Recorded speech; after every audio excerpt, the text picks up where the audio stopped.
Assalamualaikum warahmatullahi wabarakatuh. Selamat pagi, siang, sore, dan malam. Kami dari kelompok 5 kelas IF 1108 ingin mempresentasikan hasil tugas besar kami yang berjudul Klasifikasi Lokasi Parkir Ideal untuk Lokasi Strategis, Cukup Strategis, Kurang Strategis menggunakan Fasi Sugeno. Namun sebelum itu, perkenalkan nama saya Lia Heronisa dengan NIM 2311102124. Dan rekan saya Arsya Fatihah Rahman dengan NIM 2311102152. Baik, mungkin langsung saja ke latar belakangnya. Sebenarnya apa sih yang melatar belakangi dari tugas kami? Jadi, untuk topik kami ini karena latar belakangnya adalah ketersediaan lahan parkir yang ideal merupakan salah satu tantangan utama di kawasan perkotaan, khususnya pada area perdagangan dan jasa di kota seperti Purwokerto. Nah, banyak lokasi parkir belum dievaluasi secara objektif terkait seberapa strategis atau tidak tempat tersebut sebagai lokasi parkir. Hal ini dapat mengakibatkan ketidakefisienan ruang, kesemrawutan lalu lintas, dan potensi kehilangan pendapatan bagi pengelola parkir. Lalu masalah utama apa sih yang ingin diselesaikan? Nah, yaitu klasifikasi lokasi parkir menjadi strategis, cukup strategis, dan kurang strategis berdasarkan data, seperti lokasi, jenis kendaraan, hari, banyak kendaraan, sirkulasi kendaraan, total ramai, sedang sepi, total sehari, dan pendapatan parkir yang menggunakan pendekatan ini menggunakan metode Fasi Sugeno. Nah, jadi ini permasalahannya itu Banyumas memiliki banyak titik lokasi potensial untuk tempat parkir, namun tidak semua strategis. Lalu pertanyaannya, bagaimana menentukan lokasi parkir yang ideal secara objektif berdasarkan data? Sehingga nanti tujuannya mengklasifikasikan lokasi parkir berdasarkan data menggunakan metode Fasi Sugeno. Nah, untuk metodenya, mungkin saya akan menjelaskan sedikit. Metode Fasi Sugeno ini merupakan salah satu model Fasi inference yang menghasilkan output berupa nilai numerik atau konstan untuk linear berdasarkan aturan if-then. Nah, kelebihannya ini adalah lebih cocok untuk keperluan komputasi dan regresi. Untuk tahapannya, yang pertama ada data collection, data preparation, lalu build model, dan yang terakhir adalah pengujian. Masuk saja ke tahap yang pertama. Pertama ada data collection. Nah, jadi awalnya kita dikasih data masih mentah, belum diolah. Nah, lalu di sini data tersebut kami sesuaikan dengan sesuai topik kita, yaitu kami memperbaiki penulisan lokasi yang belum lengkap atau typo, terus selalu ada perubahan huruf depan menjadi kapital, lalu unmerged column, dan sorting lokasi. Jadi awalnya seperti ini, datanya masih mentah ya, masih belum disorting, terus masih ada huruf besar kecil di sini. Harusnya ada huruf besar kecil, cuma nggak masuk ke screenshot. Lalu juga di sini belum di unmerged kolomnya, ya seperti itu. Lalu ada beberapa typo di sini kayak seperti ini, Kebon Dalem, Rita, PA. Harusnya kan Pasaraya, bukan Pak doang gitu. Nah, setelah disesuaikan seperti ini disorting, lalu yang bagian sini unmerged column jadi unmerged kolomnya, lalu di sini yang bagian jenis kendaraan jadi kapital semuanya, dan juga yang tipe-tipe itu sudah diperbaikin. Nah, ini berikut datanya setelah disesuaikan.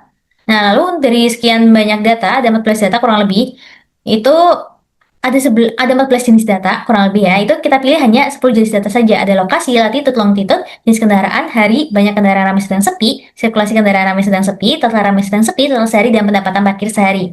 Nah, berikut ini datanya untuk data yang sudah kami pilih seperti ini. Nah, lalu setelah tadi pada data collection itu, data yang sudah kita dapat itu disiapkan datanya. Jadi kita masuk ke tahap 2, data preparation, normalisasi. Yang pertama itu ada normalisasi dulu. Jadi kita normalisasi. Yang dinormalisasi adalah data-data yang numerik. Nah, seperti banyak kendaraan, sirkulasi kendaraan, total ramai sedang sepi sehari, lalu pendapatan parkir.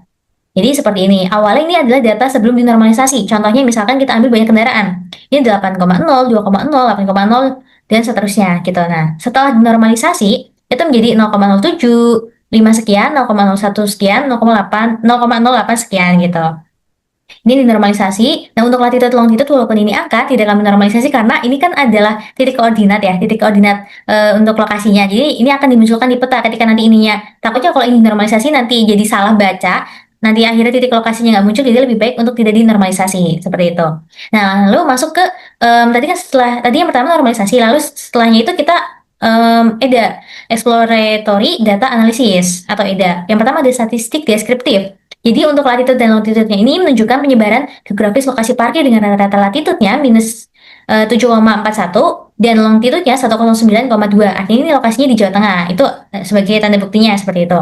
Nah, dari sisi waktunya, kondisi ramai ini berlangsung sekitar 3,6 jam.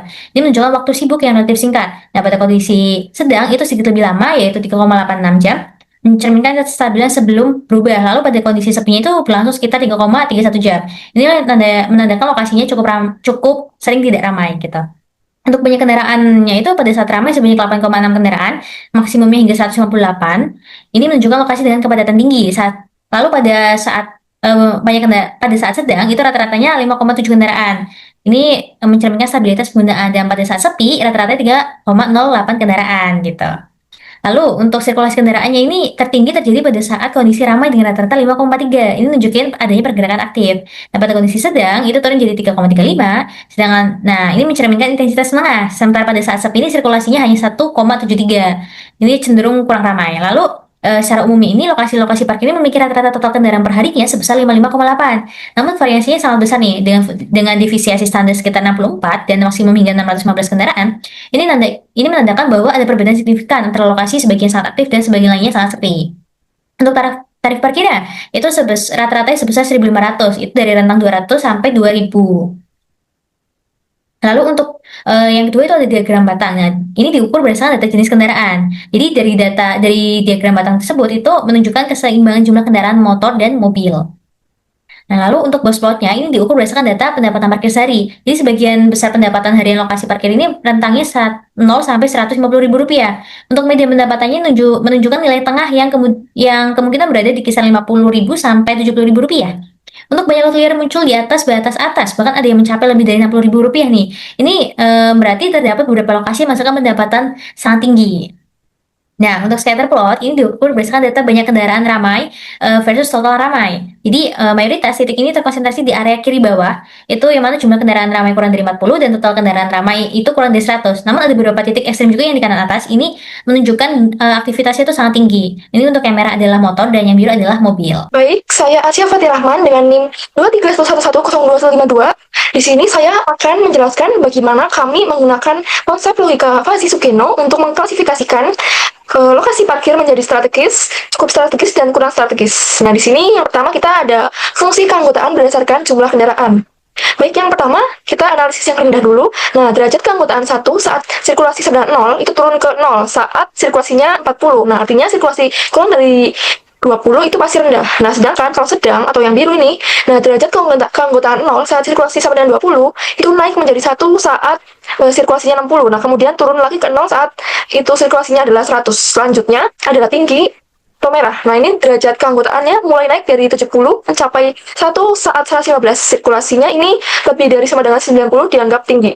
Selanjutnya kita tentukan ambang batas fazinya. Nah, di sini saya menentukan nilai kuartil ini dari data asli sebagai ambang batasnya.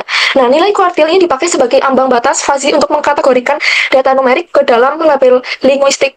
Nah, seperti rendah, sedang, tinggi. Nah, sehingga model fazi itu lebih peka terhadap distribusi data aktual.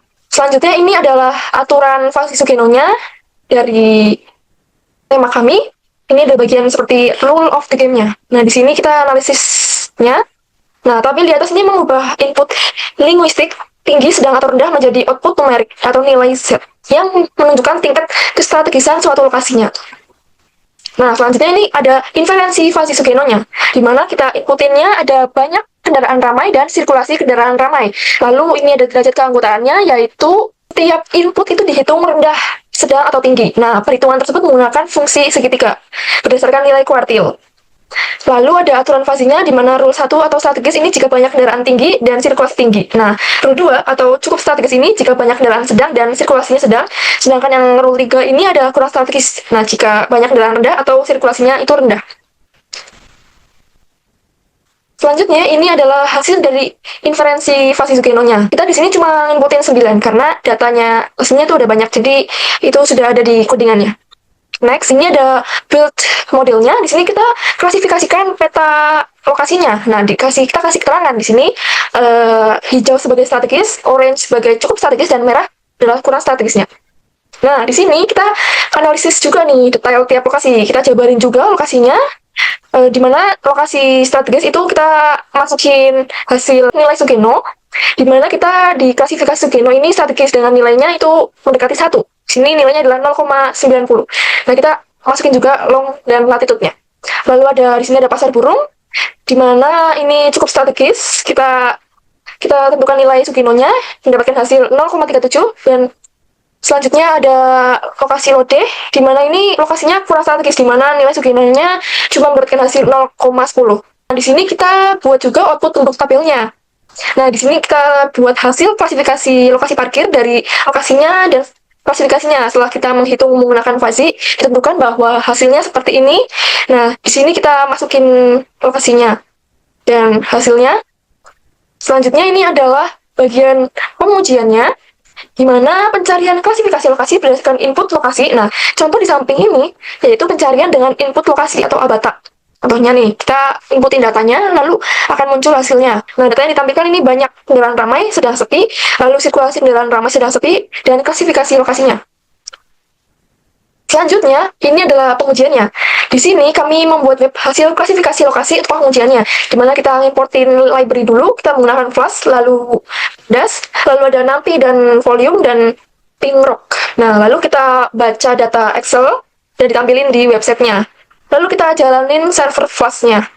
Nrock ini digunakan untuk membuat aplikasi lokal Flash yang berjalan di lokal hostnya itu 5000 dan dapat diakses secara publik melalui internet. Nah, ini adalah hasilnya, hasil dari website itu, di mana kita kasih detailnya.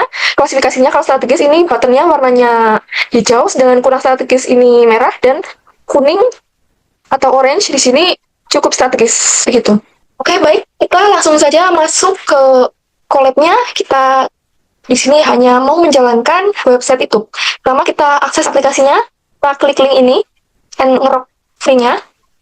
Lalu kita diarahkan menuju website itu. Nah, di sini adalah website dari data lokasi parkirnya. Di sini kita tampilkan lokasi, long lap-nya, pendapatannya, banyak kendaraannya, lalu ada sirkulasinya, nilai Sugeno, dan klasifikasinya. Lalu, baik, kita akan cari lokasinya nih. Misal, pertama kita mau cari Sami Asih. Di sini kita melihat hasilnya. Dari hasil searching tadi, pencarian tadi. Oke, baik, kita coba cari dari data NSD. Oke, baik, ini adalah hasilnya. Oke, baik, di sini kita berarti sudah menampilkan hasil dari lokasinya, long lat-nya, pendapatannya, banyak kendaraannya, sirkulasinya, dan nilai Sugenonya. Oke, baik, di sini hasil klasifikasinya menunjukkan bahwa lokasi strategis ini, jumlah lokasi strategisnya mencapai 160 lokasi dengan 36,45%. Nah, lokasinya termasuk kategori strategis ini memiliki potensi parkir yang sangat baik, biasanya dengan tingkat kendaraan dan sirkulasi yang tinggi. Lalu ada lokasi cukup strategis dengan jumlah lokasi cukup strategisnya yaitu 94 atau lokasi dengan 20,50%. Nah, lokasi cukup strategis ini perlu diperhatikan. Nah, ini untuk pengembangan lebih lanjut karena kondisi lalu lintas dan sirkulasi ini cukup sedang. Lalu ada lokasi kurang strategis, di mana jumlah lokasi kurang strategisnya kita analisis yaitu hasilnya 189 dengan nilai 43,5%. Nah, lokasi kurang strategis ini mungkin kurang efektif untuk pengembangan parkir karena kendaraan dan sirkulasinya rendah. Selanjutnya, kita evaluasi fasinya. Nah, di sini kita membandingkan dengan Mamdani. Jadi kita di sini membuat perbandingan fasi Sugeno dan Mamdani, di mana outputnya ini di fasi Sugeno ini menghasilkan nilai numerik langsung. Lalu untuk fasi Mamdani menghasilkan output fasi yang perlu dilakukan difusifikasi. Nah, lalu aspeknya ya ini kecepatan prosesnya, di mana fasi Sugeno itu lebih cepat karena proses komputasinya ringan. Lalu di mana fasi Mamdani ini lebih lambat karena memerlukan proses difusifikasi. Lalu kemudian implementasinya, Sugeno lebih mudah diintegrasikan ke dalam sistem otomatis dan real time. Sedangkan Mamdani implementasinya lebih kompleks, terutama pada sistem terprogram. Lalu akurasinya, di sini memberikan hasil konsisten jika fungsi output terdefinisi dengan jelas di fasi Sugenonya. Lalu di Mamdani lebih fleksibel dan mendekati interpretasi logika manusia. Di mana kelebihan dari fungsi Sugeno kami ini stabil untuk dataset besar. Outputnya numerik mudah diolah lebih lanjut. Di mana fasi Mamdani ini lebih intuitif dan hasil visualisasinya mudah dipahami pengguna. Dengan kekurangan ini fasi Sugeno kurang fleksibel dan cenderung kaku pada kasus non-linear. Lalu untuk Mamdani, proses inferensinya lambat dan diversifikasinya perlu disesuaikan agar lebih optimal. Lalu hasil klasifikasinya di fungsi Sugeno ini konsisten dan cepat. Nah, cocok untuk klasifikasi otomatis berbasis sistem. Di mana fungsi Mamdaninya, hasil klasifikasinya adalah lebih mendekati secara pikir manusia. Namun hasilnya cenderung subjektif. Nah, contoh outputnya pada fase Sugenonya ini di mana ada delay-nya, lalu untuk fase Mamdaninya, derajat keanggotaan pada masing-masing kategori, diversifikasi nilai akhir, dan penentuan kategori. Nah, kesesuaian untuk kasus ini, di mana fase Sugeno ini, kesesuaiannya yaitu kasus ini sangat baik digunakan untuk sistem klasifikasi otomatis lokasi parkir karena cepat dan konsisten. Nah, untuk fase Mamdani, cocok untuk digunakan pada tahap analisis atau simulasi untuk memahami kecenderungan klasifikasi berdasarkan logika manusia. Dari hasil evaluasi fase ini, kita analisis perbandingan dengan Mamdani ini terhadap kelompok yang sama-sama memiliki tema yang sama, yakni menganalisis lokasi parkir dengan nilai strategis, cukup strategis maupun kurang strategis. Sekian dari kelompok kami, mohon maaf bila terdapat kesalahan kata maupun perbuatan. Terima kasih. Assalamualaikum warahmatullahi wabarakatuh.